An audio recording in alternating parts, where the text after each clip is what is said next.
Hello voice, இன்றைக்கி என்ன video பார்க்க போகிறோன்னா எனக்கே தெரியாத ஒரு வீடியோ.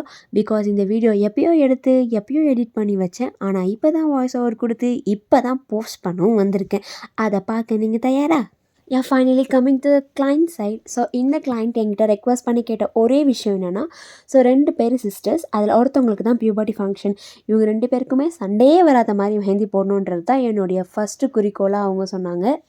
ஸோ ஃபைனலி நம்ம வந்து ஃபஸ்ட்டு பாப்பாவுக்கு 2 கையுமே முடித்தத உடனே செகண்ட் பாப்பாவை கூப்பிட்டு போனோம். அவங்க என்கிட்ட ஒரே ஒரு குறிக்கோள் வச்சாங்க. அது என்ன குறிக்கோள்னால், எனக்கு நிறைய நெகட்டிவ் டிசைன்ஸ் வர மாதிரி போடுங்க அப்படின்னு சொல்லி கேட்டிருந்தாங்க. அவங்க நிறைய கூகுள் ஃபோட்டோஸுமே என்கிட்ட காமிச்சு, எனக்கு இந்த மாதிரி வேணும் இந்த மாதிரி வேணும்னு நிறைய சொல்லியிருந்தாங்க. பட் சரி, ஓகே, அவங்களா கேட்குறாங்க, நம்ம எப்படி போட மாட்டோம்னு சொல்ல முடியாத காரணத்தினால ஓகேன்னு சொல்லிவிட்டு நானும் சேலஞ்ச் எடுத்து போட ஸ்டார்ட் பண்ணியாச்சு. இங்கே தான் எனக்கு கடவுளாக பார்த்து வச்சான் பாரு அப்புன்ற மாதிரி ஒரு சுச்சுவேஷன் ஆச்சு. பிகாஸ் ஃபஸ்ட்டு பாப்பா வந்து எனக்கு சேம் டிசைன் வேணும், எனக்கு இதே மாதிரியே வேணும்னு சொல்லி ஒரே அழுக. அவங்கள ஒரு வழியாக கன்வின்ஸ் பண்ணுறதுக்குள்ளே எனக்கு போதும் போதும் ஆயிடுச்சு. அண்ட் கிளைண்ட்டுமே என்னை பார்த்தது, நீங்கள் உங்களை ஒரே மாதிரி டிசைன் தானே போட சொன்னேன்ற ஒரு வார்த்தையை கேட்டதில் லைட்டாக மனசு உடஞ்சி போயாச்சு.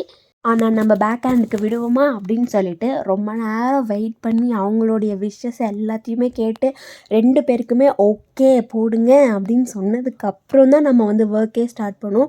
பிகாஸ் அவங்க கேட்ட ஒரே ஒரு வேர்ட் வந்து ரொம்பவே ஹர்ட்டாக இருந்துச்சு எனக்கு.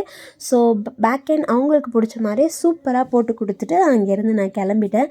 So this is my first order, ஒருத்தவங்க வீட்டுக்கே போயிட்டு சாரீ ட்ராப் பண்ணி கொடுத்துட்டு வர்றது அப்படின்னு சொல்லிட்டு. ஸோ இதையும் அக்செப்ட் பண்ணனா என்னோடய ஃப்ரெண்ட் வீடுன்றதுனால, பிகாஸ் அவங்க எல்லாருமே ஃபேமிலி மாதிரி தான். ஸோ அது மட்டும் இல்லாமல் அவங்க கேட்ட மாதிரியான ப்ளீட்ஸ் எல்லாமே கஸ்டமைஸ் பண்ணி சூப்பராக அவங்க கேட்ட மாதிரி அயன் பண்ணி தந்தோம். இவங்க வந்து ரொம்ப ப்ரெசபிள் அயன் வேண்டாம், லைட்டான மீடியம் அயன் போதும்னு சொன்னதுனால மீடியமான ஒரு அயன் பண்ணி அவங்களுக்கு கேட்ட மாதிரி கொடுத்துட்டு நிறைய ஃபோட்டோஸ்லாம் எடுத்துகிட்டு இருந்தேன்.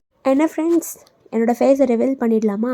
அப்படி ரிவீல் பண்ணணும் அப்படின்னா நீங்கள் கமெண்டில் போய்ட்டு ஃபேஸ் ரிவீல் அப்படின்னு சொல்லி கமெண்ட் போடணும். ஸோ அப்படின்னா கண்டிப்பாக ஃபேஸ் ரிவீல் வீடியோ வந்து அப்லோட் ஆகும். Okay, coming back to the video. இது வந்து சேம் கிளைண்ட் தான். மார்னிங் பியூபர்ட்டி ஃபங்க்ஷனுக்காக போயிருந்த மெஹந்தி சேம் கிளைண்ட். அவங்கக்கிட்ட பர்மிஷன் வாங்கிட்டு தான் ஆக்சுவலி நான் சாரீ ட்ராப் பண்ண போயிருந்தேன். ஆக்சுவலி இப்போதைக்கு அவங்க மாம்க்கு மட்டும்தான் ஃப்ரண்ட் அண்ட் பேக் மண்டல டிசைன்ஸ் போட சொல்லி கேட்டிருந்தாங்க.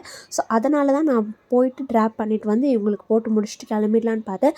பட் பாட்டி வந்து சடனாக எனக்கும் வேணும் ஆசையாக பார்த்துட்டு இருந்தனால நான் உங்களுக்கு ஃப்ரீ ஆஃப் சார்ஜ்லேயே வந்து ஒரு குட்டி கஸ்டமைசேஷன் மெஹந்தியோடு போட்டு கொடுத்துட்டு அங்கேருந்து கிளம்பிட்டேன். மறக்காமல் நம்ம சேனலை சப்ஸ்கிரைப் பண்ணி இதே மாதிரி சப்போர்ட் கொடுங்க. தேங்க்யூ.